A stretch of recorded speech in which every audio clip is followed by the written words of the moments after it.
jooksja väljaandja Donatas Narmont ja väljaandja aastast 2009, millal esimene jooksja ilmavalgust nägi. Kevadel Xenia Baltaga esikaaner. Nüüd on aeg ilmunud juba pikka aega, arenenud, kasvanud ja muutunud kõikidele jooksusõpradele ja ka teistele, kes spordist ja vastupeosaladest lugu peavad, väga armsaks. Kajastame jooksmist, jalgrattasporti, triatloni, ujumist, suusatamist, kepikõndi, kõik, mis sinna alla mahub. Oleme teinud pidevalt tööd oma autoritega, oma lugejatega ja usun, et ajakiri pakub kõigile midagi, kes vähegi spordi kohta lugeda tahavad. Persoonid, treeningud, võistlused, nõuanded nii treeningute kui kõige muu kohta, toitumine, taastumine, kõik on see, mida jooksjast võib lugeda igast numbrist. Ja see on huvitav. On huvitav eelkõige nendele, kes spordi vastu huvi tunnevad, kes tahavad hakata sporti tegema, kes juba ise sporti teevad, kes tahavad ennast motiveerida. Kõike seda saab jooksjast teada. Mulle meeldib lugeda ajakirja jooksja üsna mitmel põhjusel. Üks on kindlasti see, et see on üks väheseid ajakirju, mis kajastab minu lemmikut jalgrattasporti. Aga peale selle on suur osa mahust ka kõigil muudel aladel. Mind huvitab üldkehaline treening, mind huvitab harrastajate lood, mind huvitab, kuidas keegi on tippu jõudnud. Et kindlasti on see üks sisukamaid ajakirju Eestis. Mina olen maratonimees Roman Fosti ja loen jooksu ajakirja selle algusest peale.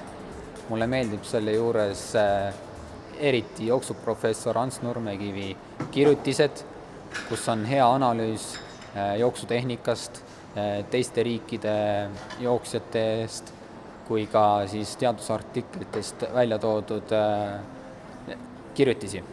Olen triatleet Marko Albert ja olen juba jooksja esimesest numbrist peale jooksjat tellinud. Ja peamine asi, miks ma seda tellinud olen see, et mul on suur huvi vastupidavusalade vastu. Mitte ainult triatloni vastu, vaid ka jooksu ja rattasõidu ja nende tegemiste vastu, mida jooksja on kajastanud. Et loomulikult minu kui triatleti jaoks on hea tõdeda, et seal on eraldi ka triatloni sektsioon, mida ma siis esimesena alati vaatan, kui ma jooksja lahti löön. Ja mulle väga meeldib ka see, et kajastatakse mitte ainult professionaalseid sportlasi, vaid ka harrastussportlasi, kes tihti on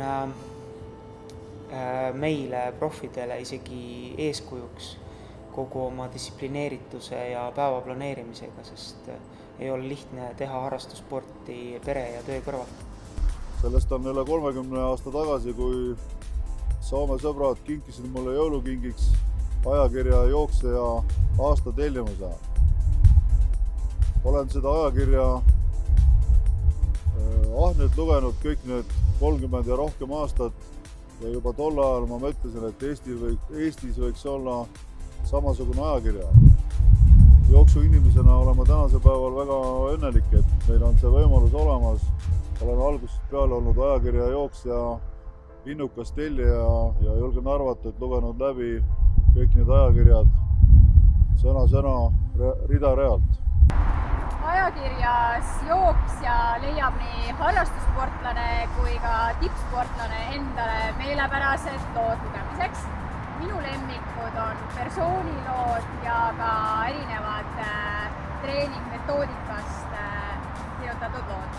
Jooksja on ka väga hea reklaamikanal. Kui jooksjat vaadata, reklaamivad ja tutvustavad oma tooteid seal väga väärikad firmad, nii spordiga seotud kui ka lihtsalt nendele inimestele suunatud, kes on aktiivsed, teadlikud ja tahavad neid tooteid tarbida.